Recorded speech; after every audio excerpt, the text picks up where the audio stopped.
ब्रह्मानंदं परमसुखदं केवलं ज्ञानमूर्ति द्वन्द्वातीतं गगनसदृशं तत्त्वमस्यादिलक्ष्यम् एकनित्यं विमलमचलं सर्वादिसाक्षिभूतं भावातीतं त्रिगुणरहितं सद्गुरुं नमामि काश्यावस्त्रकरदण्डधारिणं कमण्डलूकर्पणेन शङ्खचक्रं गदा भूषितभूषणाढ्य श्रीपादराशरणं प्रपन्ने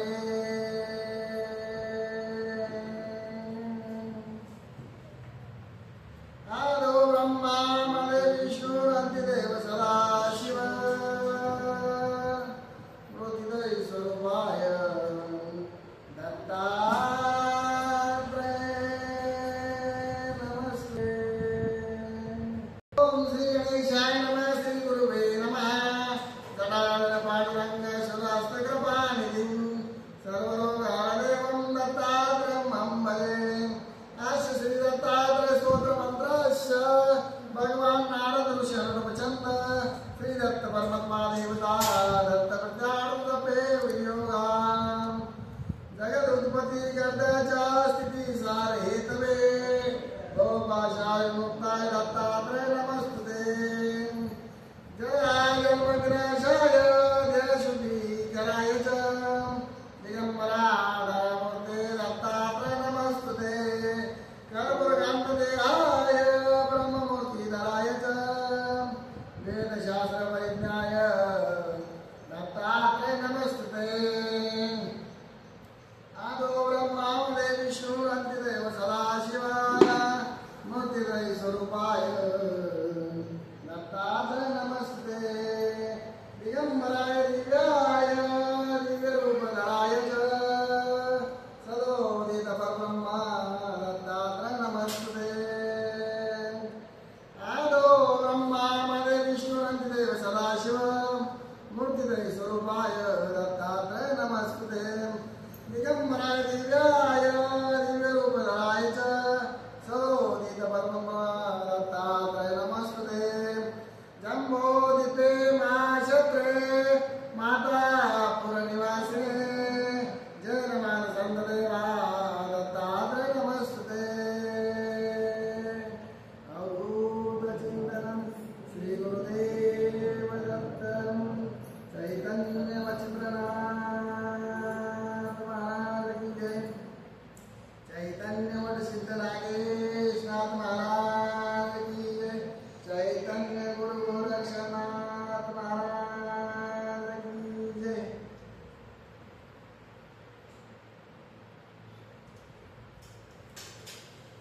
सहजसारण गुरु कृपादान जीवाचे कल्याण तेने होय। सहजसारण गुरु कृपादान जीवाचे कल्याण तेने होय। आज या दिवशी गुरुपौर्णिमा उत्सव आज शिवनगरीमध्ये आपण गुरुदत्त माऊली यांच्या आणि नाथाच्या सानिध्यात असा उत्सव आपण करीत आहे। तरी गुरुपौर्णिमा आणि याचं महत्त्व काय आहे हे मी फुटकं आपल्याला आज सांगणार आहे। गुरुची कृपा काय होते, गुरु केल्यानं काय होतं, गुरुपौर्णिमा का साजरी करावी या तीनच वाक्यामध्ये मी लंब स्वाक्षर काय सहित बोलता बोलविता करता करिता पांगळा ही चढविगिरी त्याप्रमाणे मी जसं जमत तसं सांगण्याचा आज प्रयत्न करणार आहे। तरी तुम्ही गोड मानून घ्यावं अशी मी विनंती करते। बाया जे बसलेले त्यांनी सगळ्यांनी मंदिरात येऊन बसण्याची कृपा करावी। सरपंच सगळे यामध्ये या बाया आज गुरु पौर्णिमा आणि गुरुपौर्णिमा ही करीत असताना नेमका आज काय वगैरे आपला गुरुवार पण आला. या सृष्टीने चालू केलेली ही परंपरा आहे. पराशराचे जे मुख्य शिष्य आणि पुत्र मानले गेले या सृष्टी, आणि या सृष्टीने गुरु परंपरा चालू केली. की गुरु परंपरा अनादी काळापासून चालू आहे, महादेवाच्या काळापासून चालू आहे. ही गुरु परंपरा या धर्तीवर मृत्यू लोकांमध्ये गुरु याला सर्वात मोठं श्रेष्ठ स्थान दिलेलं आहे. आणि चालता बोलता ईश्वर हे मृत्यू लोकांमध्ये गुरुलाच मानलं गेलेलं आहे. जो तो ज्या त्या मंदिरात जातो, ज्याची त्याची भक्ती करतो, ज्याची जशी श्रद्धा असेल त्या त्या पद्धतीने करतो. पण प्रत्येक जीवाला, प्रत्येक मानवाला, या देहाला गुरु, जिवंत गुरु लागतो. आणि तो गुरु बऱ्याचशा ठिकाणी गुरुपौर्णिमेच्या दिवशी गुरु दीक्षा दिल्या जाते, गुरु मंत्र दिला जातो. कोणाला बीज मंत्र भेटतो, कोणाला गुरु मंत्र भेटतो, कोणाला अनुग्रह मंत्र भेटतो. त्याच्यामध्ये वेगवेगळे प्रकार आहेत. काही भागामध्ये गुरु प्याला म्हटलं गेलं त्याला, ही गुरु दीक्षेचे वेगवेगळे प्रकार आहेत. आणि हा कार्यक्रम एकदम मोठा आनंदानं, मोठ्या भव्यदेवी अशा वातावरणामध्ये साजरा केला जात असतो. प्रत्येक ठिकाणी ज्याच्या तिथं काहीच नाही, ज्याची जायची परिस्थिती नाही, अशा ठिकाणी सुद्धा तो त्या गुरुला पूर्णपणे समर्पण करून ज्याच्या त्याच्या घरी, ज्याच्या त्याच्या मंदिरावर ही गुरुपौर्णिमा उत्सव हा साजरा केला जात असतो. गुरुपौर्णिमा काय करावी, गुरुपौर्णिमा कोणी करावी? गुरुपौर्णिमा ही शिष्यमंडळींनी आणि भक्त मंडळींनी करायची. गुरुपौर्णिमा गुरुच्या ऋणातून कसं मुक्त होता येईल, गुरु ऋणातून मुक्त होताच येत नाही. मातृऋण, पितृऋण आणि गुरुऋण. गुरुऋण हे फिटतच नसतं, कारण गुरु ही माय असते, गुरु ही बाप असते आणि गुरु ही गुरु असते. त्याच पद्धतीनं गुरु ऋण हे फिटत नाही. त्याच्यासाठी एक आदरभाव, कृतज्ञता दिवस म्हटले गेले गुरुपौर्णिमेला. आणि तो गुरुच्या सानिध्यात राहून जर साजरा केला तर त्याचं फळ आणि आनंद मोठा झाला असतो. आता इथं तीर्थ गेलं, ही पुरातन काळातली शिवूर ही शिवपुरी नगरी आहे. आणि इथं जवळजवळ आम्ही मंदिराचा ज्यावेळेस विषय मांडला त्यावेळेस आम्हाला असं समजलं 2002ला 110 का 111 मंदिरं सांगितली इथं. तर पंढरपुरानंतर या शिवूर नगरीचा नंबर लागतो.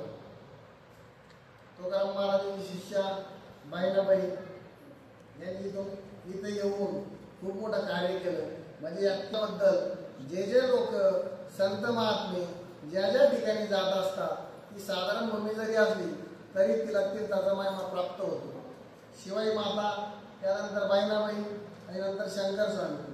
ही परंपरा कोणत्या आणि कोणत्या माध्यमातून भगवंताला खंडित करायची नाही. म्हणून त्या त्या जागेवर भगवंत संत भगवंताला जन्म घेणे नाही. म्हणून संताची उत्पत्ती झाल्याच्या नंतर ती परंपरा त्या गावामध्ये चालू राहते. ती परंपरा खंडितच होत नाही. एखाद्याचा जन्म शिवनगरीत नाही झाला, बाहेर गावचा जरी झाला, बाहेर गावातून त्याला त्या शिवनगरीवरचं प्रेम, तिथला भाव उत्पन्न होतो आणि तो त्या नगरीमध्येच वास्तव्य करतो. तिथं अनेक महाराज आहेत, हरिभक्त परायणे, शिवभक्त असतील, कृष्ण भक्त असतील, वेगवेगळे. म्हणजे ह्याच्यातून एक परंपरा अशी चालते तर त्याला काय म्हटलं गेलं, संत परंपरा. संत परंपरा ही अशी आहे त्या संताच्या मागे देव लागत असतो, संताच्या पाठीमागे देव लागत असतो. देवाच्या पाठीमागे संत लागत नाही. माझ्या माहितीप्रमाणे सांगतो, माझे विचार श्रेणी वेगळी. मी म्हणतो साधू, साहनिका त्याने धुतले, तो होतो साधू. पण साधू सुरुवातीला काय करतो, वैराग्यात आल्याच्या नंतर तो देवाच्या पाठीमागे लागतो हात घेऊन. तेव्हा आपल्याला भगवंत प्राप्त होईल. कधी होईल? कारण तो अणु रेणू नाही, चराचरामध्ये जरी स्थळी काष्टी पाशाने मांडले गेले. तुकाराम महाराजांनी प्रत्येक अभंगामध्ये, इतर संतांनी प्रत्येक अभंगामध्ये त्या भगवंताचेच गुण गायलेले आहेत. जी गुरु परंपरा आहे, त्या गुरु परंपरेमध्ये 4 वेगवेगळ्या परंपरा आपल्यामध्ये सांगितल्या आणि ते कोणी मनुष्य योनी ही पुढं त्या भगवंताला आकडा टाकून गुंतून ठेवलेली. काही काय वाटतं आम्ही ह्या वाद तसं नाही. हे 1,40,00,000 140 करोड जनता मांडली भारतातली झाली. महाराष्ट्रातला विषय वेगळा आहे. असं नाही झालं का महाराष्ट्रातच या परंपरा चालायच्या, बाहेर सुद्धा या परंपरा चालायच्या. जो तो संत, जो तो साधू, जो वैराग्यशील पुरुष, माता भगिनी काय असतील त्या, पण यांना प्रत्येक ठिकाणी ज्याच्या त्याच्या परंपरेत गुंतून ठेवले नाही. कारण आज सत्कार्यच करो, सत्कर्म याच्यावरून घडो, सद्बुद्धी याला लाभो, सात्विक याचे विचार हो आणि आज शेवटी माझ्या चरणाशी येऊन मिळो, असं त्या भगवंताचं म्हणणं. तशीच गुरु परंपरा आहे. गुरु पौर्णिमेलाच महत्व का आवडते हा एक विषय आला त्याच्यावर. आज नेमकं मी काय म्हटलं, योगायोगानं गुरु पौर्णिमा आहे. गुरु पौर्णिमा आहे, गुरुची बी पौर्णिमा आहे, गुरुवारच्या दिवशी आहे. म्हणजे ही गुरु पौर्णिमा आज खूप मोठी आहे. ही महादेवाच्या काळापासून आलेल्या हा काळाच्या महिन्यामध्ये काय झालेले फक्त देवीलाच मानणारे लोक आहेत. पण याच्यामध्ये काय बरं, अशा पौर्णिमेमध्ये व्यासऋषींनी चालू केली. या पौर्णिमेपासून काही भागातला श्रावण मास चालू होतो. इतर राज्यामध्ये त्याला हिंदी भाषेमध्ये श्रावण का महिना म्हणतात. त्याची पौर्णिमेपासून जो श्रावणचा महिना चालू होतो, तर तिथून पुढे ती कावड यात्रा त्यांची आरंभ होऊन जाते. आजपासूनच महादेवाला पाणी घालायचे आणि आपल्याकडे आमोशापासून चालू होती ही परंपरा. आपल्याकडं 1 महिन्याची चालते आमोशापासून, ते चालते पौर्णिमा टू पौर्णिमा 1 महिना. त्याच्यामधले महाराष्ट्रातले बाहेरच्या राज्यातून आलेले काही भाविक भक्त मंडळी हे 1.5 महिन्याचा श्रावण होतो. त्याचा श्रावण महिन्याचा त्याचा श्रावण होतो 1.5 महिन्याचा. इथून पुढं श्रावण महिन्यामध्ये आपण काय म्हणतो, जे लोक मांसाहार करतात ते टाळीच्या श्रावण महिना नको. आपल्याकडे वेगळं आहे. आपल्याला खांडत फुडत राहायची हा काळाचा महिना म्हणतात. तिथून पुढे आमोशा झाल्याच्या नंतर श्रावण महिना धरायला लागत. काय होतं त्याच्यामध्ये, माणसानं अगोदर तामशी वृत्ती होती. तामशी वृत्ती झाल्याच्या नंतर तुम्ही सात्विक वृत्तीकडे यायला पाहता. त्याचा अंश तो सोडेल का तुम्हाला? त्याचा अंश सोडणार नाही. गुरु परंपरेत काय दिलेलं आहे, गुरुच्या चरणाशी एकनिष्ठ राहणे. गुरुच्या चरणाशी एकनिष्ठ राहणे कशासाठी राहायचे? ते गुरुच्या चरणातून निघालेली ज्ञानगंगा मस्तकावर धारण करण्याची शक्ती, ती शक्ती पुढे गुरुच्या चरणातच सापडत नाही. जोपर्यंत 6 विकार धुतल्या जात नाही, मनातून निर्मळपणा, निश्चलपणा निवृत्त होत नाही, तो त्याच्या वृत्तीत सुधारत नाही, तोपर्यंत त्याला ती ज्ञानगंगा दिसतच नाही, लाभतच नाही. ही आलेली परंपरा कशी आहे, गुरुने त्यांच्या माथ्यावर धारण केलेली. पहिल्यांदा त्यांच्या माथ्यावर ती गुरुच्या चरणात नाही का ती शिष्यासाठी, त्या शिष्याला ती चरणातून लाभती. त्या चरणातून निघल्याच्या नंतर याला मस्तकावर धारण करायची.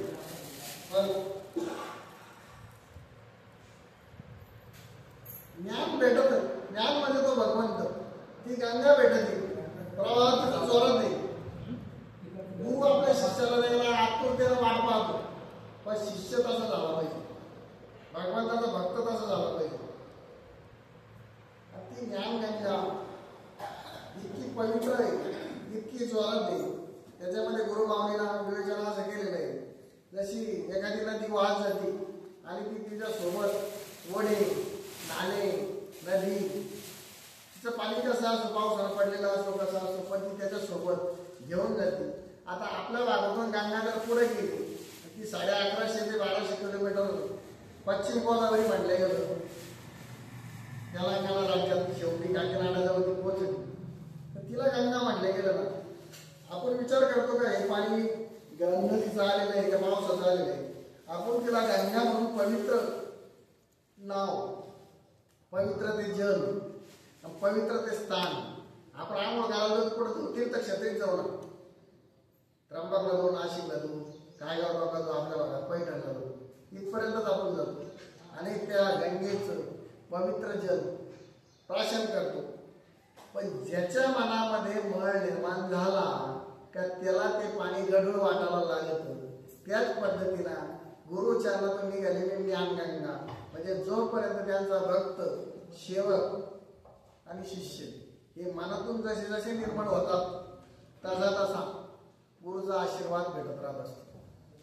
आशीर्वाद सगळ्याला सारखा राहतो असं म्हणायचं नाही. आशीर्वाद सगळ्याला सारखा भेटतो असं म्हणायचं नाही. हो, सगळ्याच्या गंगा केरवईन असं म्हणायचं नाही. ते द्यायला तयार आहे, पण घेणाऱ्याकडे ती मजबूती ती पाहिजे. म्हणून बाबा म्हणत असत्या समोरच्याची आपल्या वेगळ्या भाषेजवळ कुवत म्हणावं लागतं. आपल्याला जोडी म्हणता गेलं. जोडी या गणेची खूप मोठी फाटाला आली तरी तो वाढच, म्हणजे घेण्याची ताकद सुद्धा लागते त्याच्यामध्ये. आणि त्या गंगेचा वापर त्या शिष्याने निष्काम कर्मयोगातून साधला पाहिजे भविष्यामध्ये, असं त्याचं म्हणणं आहे. त्यांची खंत होती गुरुमाऊलीची 6-7 वर्षापूर्वी. असं कोणी भेटणार नाही. खरोखर होतं त्यांचं म्हणणं. वरच्यावर येणे, सेवा करणे, अल्लम टल्लम करणे, दाखिणे, याच्यामध्ये सेवा करणे. तुम्ही काय घरी बोलले, काय खाल्लं पिलं, मनामध्ये तुमचा काय भाव लागून झाला, प्रत्येक क्षणाची खबर कधी चॅनलला राहते हेड ऑफिसला, तशी ती हेड ऑफिसला जमाच भेटत असते. हेड ऑफिसवाले कधीच न्यूज म्हणून तिला बाहेर घोषित करीत नसतात. हे शिष्य परिवारातला विषय. आणि जी ज्ञानगंगा माथ्यापासून त्यांच्या चरणात कशी आली, ती अगोदरची गुरु परंपरा, अगोदरच्या गुरु परंपरेतून तीच घटना, तीच क्रिया, याला म्हटलं गेलं कालचक्र. या कालचक्रामध्ये व्यास ऋषीने परंपरा ही चालू केली. महादेवाच्या काळाची परंपरा आदिनाथ गुरु म्हटलं गेलं. आदिनाथ गुरुचा मुख्य शिष्य मच्छिंद्रनाथाला म्हटलं गेलं. यमुनेच्या प्रवाहामध्ये त्यांनी जो बीज मंत्र उमेला ऐकला नाही, पार्वती माताला ऐकला नाही, तो त्यांनी घेतला. तो मंत्र परत घेण्यासाठी गोरक्षनाथाचा जन्म झाला. गोरक्षनाथाकडून गैरीनाथाकडे आली, गैरीनाथाकडून निवृत्तीनाथाकडे आली आणि निवृत्तीनाथाकडून ज्ञानेश्वर महाराजांपर्यंत आली. ही परंपरा चालू आहे. जे गुह्य आपल्याला ब्रह्म होतं, ब्रह्मज्ञान होतं, हे लपेट होतं, गुह्य ठेवलेलं होतं. हे जगाच्या उद्धारासाठी ज्ञानेश्वर माऊलींनी प्रगट केलं. पुढं आता जसं म्हणलो साधू आणि संत हे जे समजून सांगितलं त्याच पद्धतीमध्ये घेण्याची, ठेवण्याची आणि सांभाळण्याची परत पद्धत आली त्याच्यामध्ये. काही भेटलं एकदा आनंद झाला, आनंदाच्या भागात तो काही करू शकतो. त्याला टिकवायचं आहे. तीनदा आपल्या मनाला चेक करीत राहायचंय, शरीराला चेक करायचंय, डोळ्याला चेक करायचंय. कशासाठी चेक करायचंय? आपल्या मनामध्ये खूप बुद्धीचा वास नको, विचार सात्विक, मन पवित्र, शरीर पवित्र, आत्मा पवित्र. आणि ती तिन्ही त्याला म्हणलं गेले ज्योत. ती ज्योत टिकीत आणली आणि ती ज्ञानेश्वर महाराजांपर्यंत आणली आणि त्यांनी ते ब्रह्म पूर्ण वारकरी संप्रदायाला दिलं असं म्हटलं गेलं. त्यांच्यामध्ये सुरुवातीच्या काळामध्ये या संप्रदायामध्ये परत हा संप्रदाय परत लोक पावला. त्यांच्या संप्रदायामध्ये मला महाराजांचं नाव आठवण नाही, त्यांनी निष्काम कर्मयोगातून हे परत साधलं, परत वारकरी संप्रदाय उभा केला. पण वारकरी संप्रदाय हा कशातून आणला? आदिनाथ गुरुपासूनच. तिकडं दत्तात्रय म्हटलं गेलं, इकडं आदिनाथ गुरु म्हटलं गेलं. पार्वती माताचा पंथ आला, इकडं नवनाथांचा. विषय वेगवेगळे चालले. त्या झाल्या. मी काय सांगितलं तुम्हाला अगोदर, कुठं आणि कुठे प्रत्येक महाराज लोक आहे, साधू संत आहे, त्याचा त्याचा भक्त परिवार आहे, हा विस्कटल्यात जाऊ नये. जातीपातीत असो, वेगवेगळ्या बंधनात असो, फक्त हा गुंतून ठेवायचा. याचे सात्विक विचार कसे होते, त्यांच्यामध्ये पवित्रता कशी आहे, आणि तो एक विचार निष्ठाशी कसा राहील. कारण भगवंताला काही घेतलेलं नाही हा शब्द विषय नाही, पण तुमच्या माझ्यासाठी आज भगवंत कोण असतो, तो गुरु असतो. हे कार्य त्यांच्याकडे सोपवलेलं आहे त्यांनी. आणि ज्ञानेश्वर महाराजांपर्यंत हे मला नाव एकदम थोडा पुढे एवढं पण आठवण नाही, ही तिन्ही ज्योत पोचली. विश्व ब्रह्मची केलं असं म्हटलं गेलं. ते सगळ्या साधू संत जे वारकरी संप्रदायातले त्यांच्यापर्यंत पोहोचलं. ते काही काळापर्यंत परत चाललं, ते बंद पडलं नाही. त्याच्यामध्ये फाटे फुटत गेले, लोक पावला. कीर्तनामध्ये असो, प्रवचनामध्ये असो, भागवत कथेमध्ये असो, जो तो व्यवहाराने धंदा मांडला गेला, पण त्याच्यामध्ये सगळ्यांनीच नाही मांडला. याच्यामध्ये भगवंत ती कुबुद्धी सगळ्याला देत नाही, ज्याच्या त्याच्या मनाची. त्याच्यामध्ये जे मेन घडे, जसं दळणदळीत असताना सगळ्याचं पीठ होतं, निपट बाबा जवळ हा प्रश्न कबीरांनी ज्यावेळेस मांडला, ते काही जे उकळाच्या मुठीला धरू नये, काही आईला धरू नये, तेवढे टिकले. म्हणजे अजून सुद्धा त्या परंपरेमध्ये खूप दागमणी नाही. अंतःकरणामध्ये तो भगवंत आहे. त्या विठ्ठलाचं रामकृष्ण हरीचं नाव चालूच आहे. त्याच्यामध्ये काय झालं, ही माया आहे. त्या मायेचा प्रचार आणि प्रसार कशा झाला, प्रचार म्हटल्या गेल्यापेक्षा प्रसार झाला हा हायवेच्या माध्यमातून होतो. हायवेतून कसा होतो, तुम्हाला दुर्बुद्धी सुचली पाहिजे, तुम्ही त्या भगवंताकडे गेलेच नाही पाहिजे, तुम्हाला जे सांगितलं तुम्हाला तुमचा स्वार्थच समजला पाहिजे, तुम्ही दुसऱ्याची टिंगल टवाळीच केली गेली पाहिजे. बघा, दुसऱ्याबद्दलचे विचार हे घाण झाले पाहिजे, वाईट झाले पाहिजे. हे कशासाठी, ही माया आहे. याच्यासाठी, त्या मायेला सावरण्यासाठी हा जो माध्यम दाखवला तो गुरुचा माध्यम. तुमच्या डोक्यातले विचार शांत, सुदृढ, चांगले सात्विक विचार झाले पाहिजे, आणि गुरुच्या माध्यमातून होतात. म्हणजे बाहेरून जसं साबणाला अंग स्वच्छ होतं, तुमचं म्हणणं आहे असं. तुम्ही रोज बी घासलं, काही काही ठिकाणी मळत असाल दिसत, काय डाग वन तशीच राहते. तसा आतला एक साबण आहे, तो आहे हरी नामाचा. कोणता नाव जपा, पण ते भगवंताचं.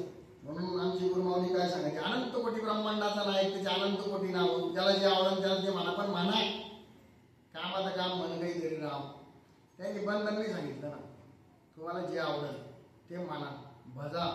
कशासाठी भजा आणि म्हणा, कारण सगळ्याला आपल्याला त्या अनंताच्या भेटीला जायचं म्हणते. अनंत ज्याचा अंत होत नाही, आपला होतो तो अनंत, पूर्ण विश्व व्यापून भरलेला ओतप्रोत आहे. इथं सुद्धा आहे, काना कानात आहे, रेणो रेणोमध्ये. मागे जर प्रसंग सांगायला गेलो सांगताच येत नाही. काही गोष्टी अशा विचित्र घडायच्या, काय सांगू. मला येणं म्हणते लोक, हालत पाहिलं दिसतो, खाड्यात पाहिलं दिसतो, वाळाच्या गांजावर बसतो, ते सगळं चालू. ते तुम्हाला सांगायचं नाही.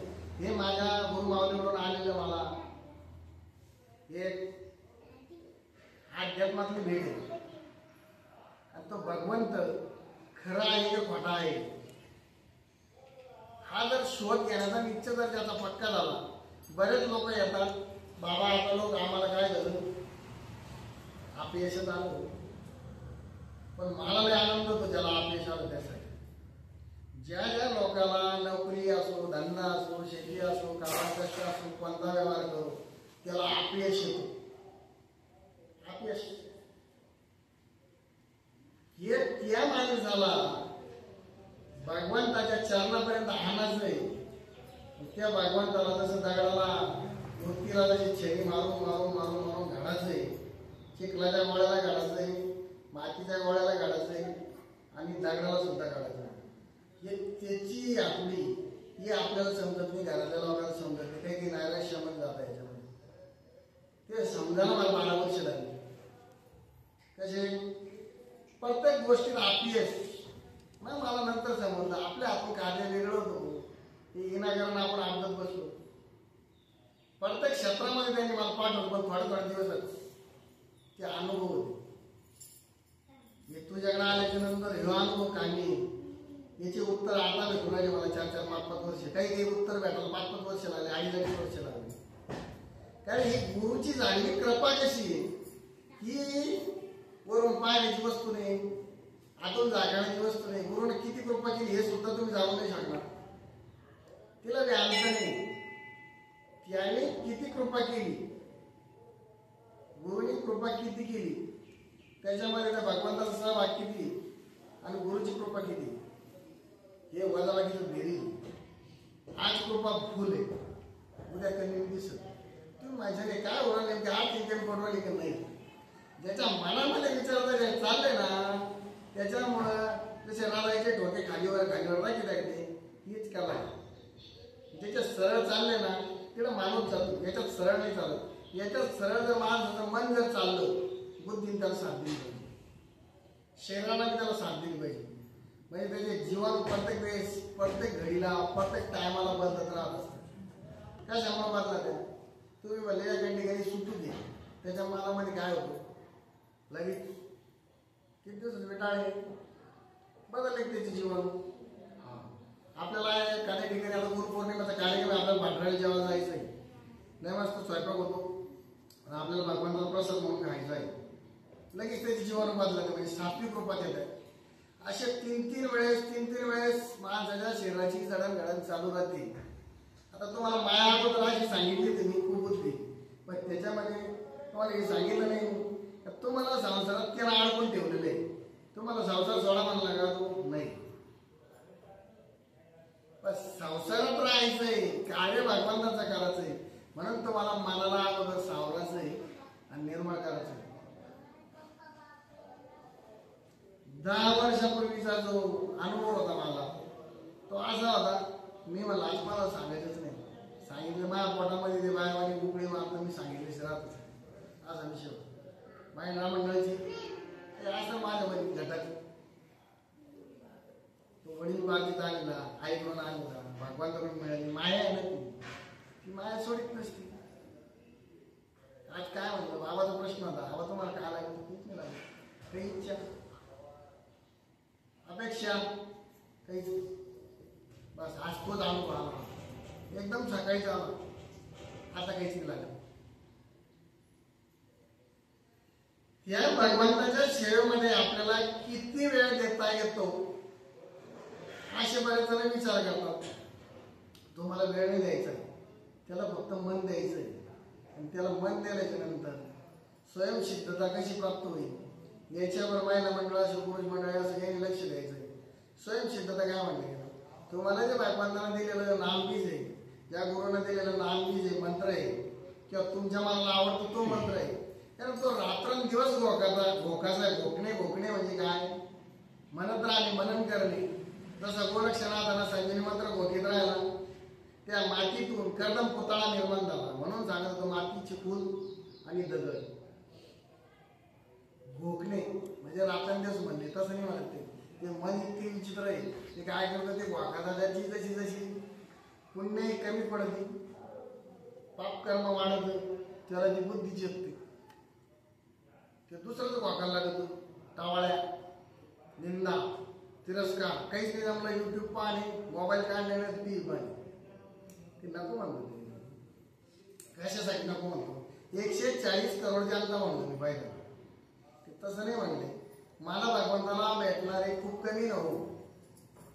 भगवंत काय म्हणतो, मला भेटणारे खूप कमी, त्याच्यातून निवड चालू होती. म्हणून ते काय म्हणले, त्रिविधा ताप चाळणा. या चाळणीतून परत खडे गोटे माती वेगवेगळी व्हायची, काडी कचरा वेगळा व्हायचा, मग ते शुद्ध धान्य घ्यायची, बारीक बारीक गहू बी त्याच्यातून काढला.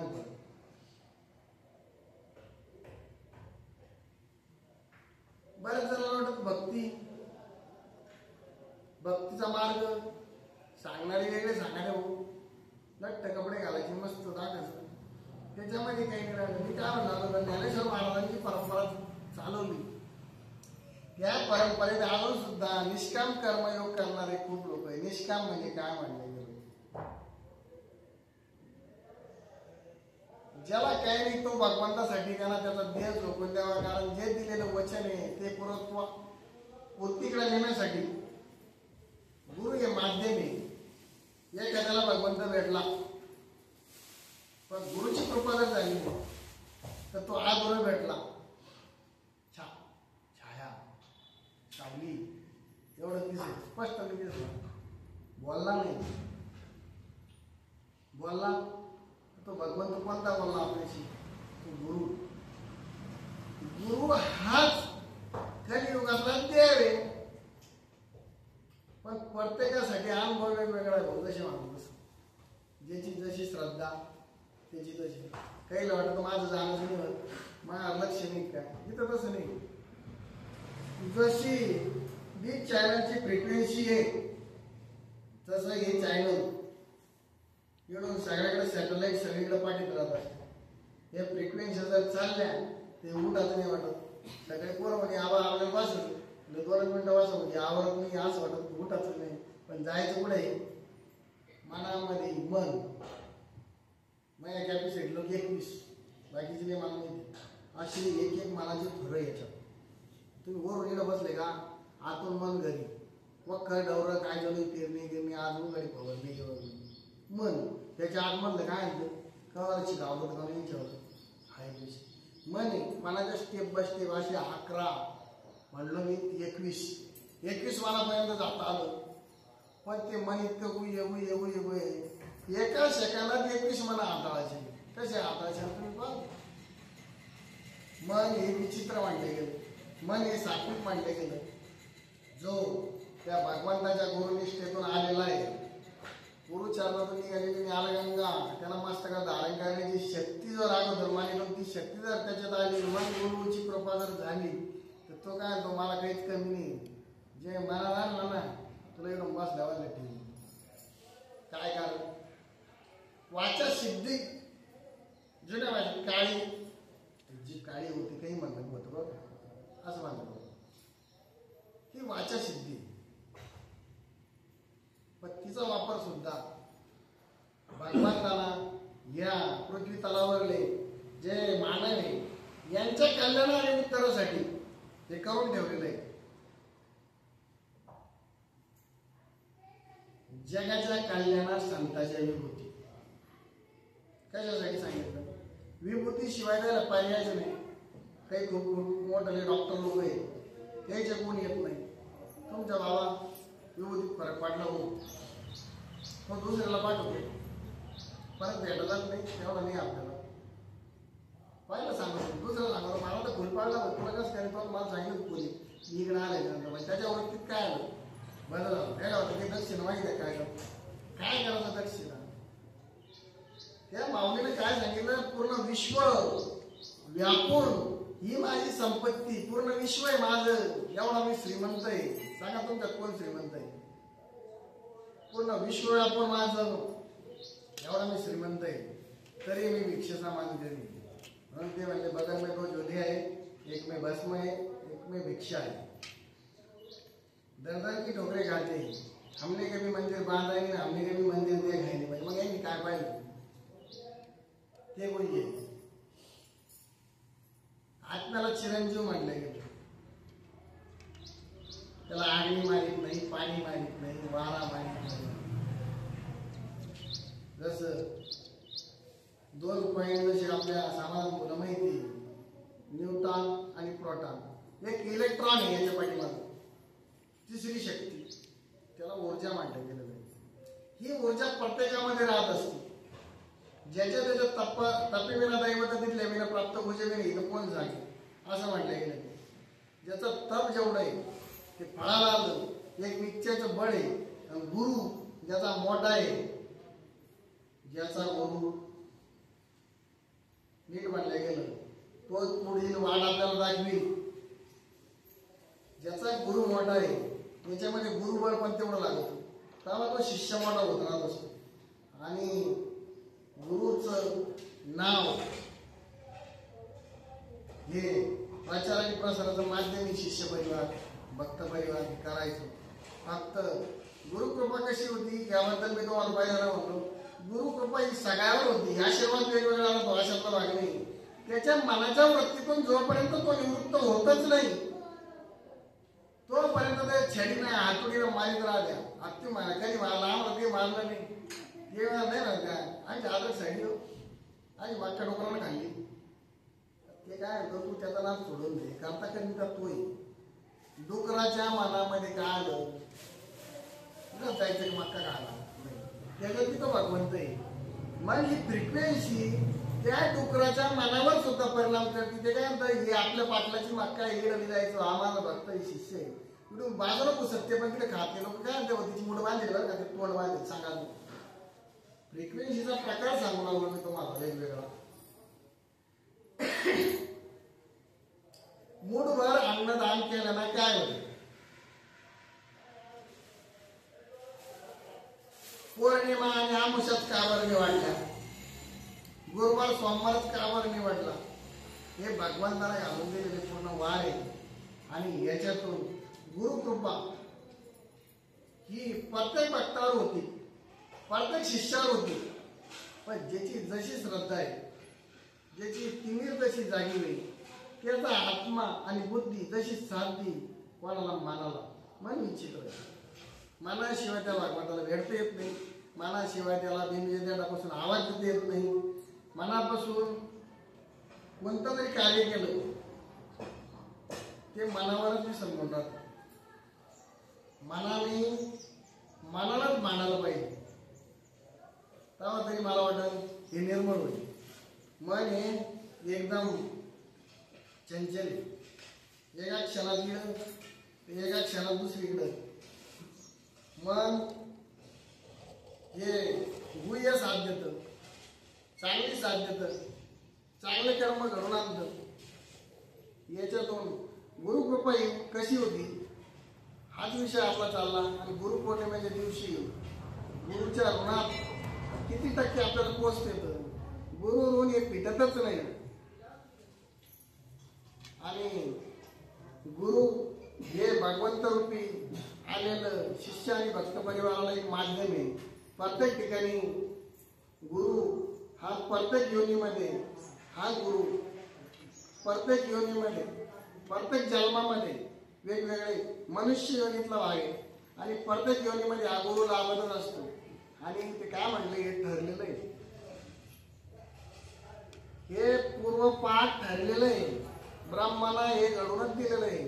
या कुडीमध्ये यांचा गुरु हा होणार आहे. म्हणजे तोपर्यंत त्याच्यामध्ये ज्याला लवकर गुरु भेटले त्याचं भाग्य महात्मा. ज्याला गुरु लवकर नाही भेटले ते आंबट होत होत होत होत म्हणजे इकडं जाय तिकडं जाय त्याला काही गोष्टी पटत नाही. आणि मग तो शेवटी काय करतो आपल्याला आता पुढं तरी दाट लागतो. त्याची जवा पूर्ण कामं जो तो ज्या ज्या गुरुच्या चरणाशी कधी येतो तो स्वार्थ घेऊन येतो. माझे हे काम आहे ते कामं ज्यावेळेस फळाला येत्या चांगले होत्या पुढतं तिकडे जाता.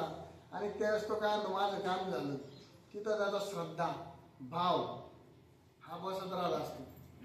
आणि मग तिथं त्याची नाळ त्या आश्रमाशी त्या मंदिराशी आणि त्या गुरुचरणाशी हळूहळू जोडायला लागली.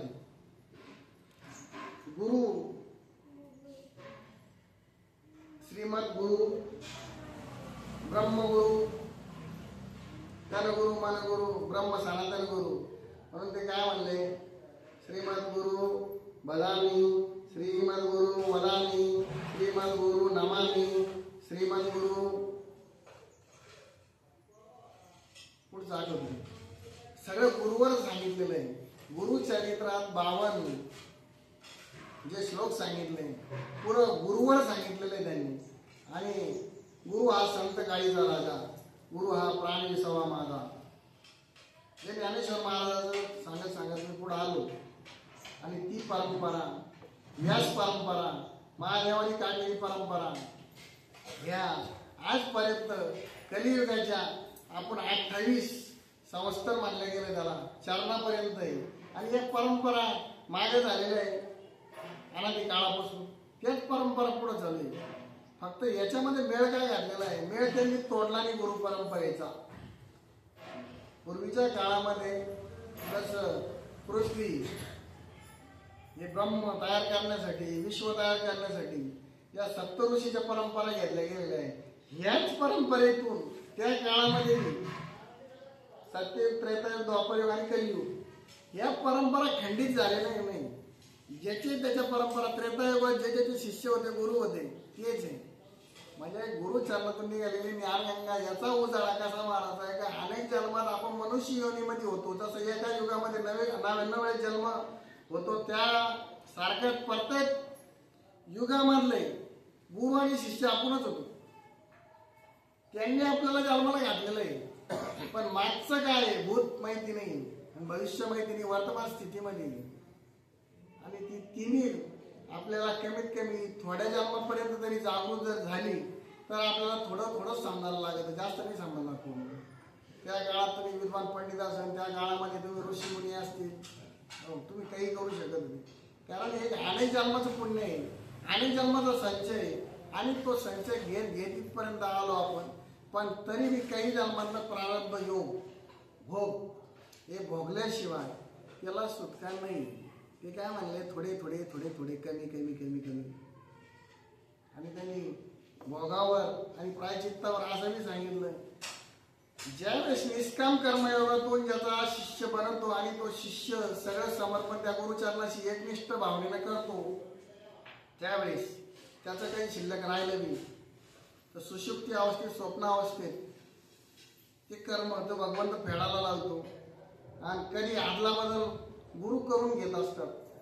गुरु त्याचं राहिलेलं प्रायचित ते आपल्याकडे घेतात आणि पुण्याचा संचय हा शिष्याच्या माती मारून त्याला पुढच्या कार्यासाठी उभं करीत राहत असतात. म्हणून काय म्हणलेलं आहे, गुरु कृपा ही सगळ्यात मोठी सांगितलेली आहे. आणि गुरुपौर्णिमेला इथं हा जो उत्सव भरतो तिथं आता आम्ही जवळजवळ 15 वर्षापासून येतो. बरेचसे जण पब्लिक गुरुवार म्हणून त्या दिवशी बघण्यासाठी राहते. पण गुरुपौर्णिमेच्या दिवशी काय होतं, कमीत कमी 365 दिवसातून एकच दिवस आपल्याला गुरुसाठी द्यायचा आहे, बाकीचे दिवस नाही म्हणलं मी. पण सगळ्यांना हजर राहिलं पाहिजे. हा आनंद उत्सव अजून मोठ्या उल्हासात साजरा केला पाहिजे. ज्या पद्धतीनं गुरुमाऊलीची प्राणप्रतिष्ठा होती त्यावेळेस पब्लिक 2-5 हजार पब्लिक होती, कमीत कमी 8,000 पब्लिक. नाथाचा प्राणप्रतिष्ठा झाली नाथ माऊलीची, त्यावेळी पब्लिक किती होती, पब्लिक येते भेट देऊन जाते. पण आपल्या समस्या ऐकून आज घेणार नाही. म्हणजे इकडे काय झालं, स्वार्थ भाव निर्माण झाला. आता याच्यातले कोण कोण आले खरं गुरुपौर्णिमेमुळे आले, उघडाचा दिवस आहे, 2-3 दिवसाला पाऊस चालू होता, हे डोक्यातले खटके झटके. पण त्याच्यातली ती लहर सुद्धा त्या गुरुचराला याला चिडून जाते. त्यावेळेस दुःख नाही होत, विवळता येते, सांगणार नाही. त्यांनी काय सांगितलं, शिष्य गुरुजवळ बसून आपले प्रश्न जे ते मांडू शकतो, गुरु मांडू नाही शकत शिष्याजवळ. कारण दिलेली गुरु परंपरा आहे, तीच चौकट आहे. त्या चौकटीत धरून चाललेली ही परंपरा आहे. ही परंपरा एकदम अनादी काळापासून आलेली परंपरा आहे आणि ती आज पर्यंत चालू आहे. तर ही कलियुगाच्या 28 संवत्सरापर्यंत चालली, इथून पुढे चालूच राहणार आहे, याच्यामध्ये काहीच होणार नाही. आता यानंतर काय करतो, बरेचसे भक्त परिवार बाबांचा आणि मनीष भाऊचा इथं वाढलेला आहे. त्यांची सुद्धा इच्छा आहे नवीन परिवार माझ्या अपरिचयाचा आहे तो समजा काही परिवार. तर मनीष भाऊ या ठिकाणी थोडंसं प्रवचन करतील, त्यांचे शब्द मला ऐकायला भेटतात थोडेफार.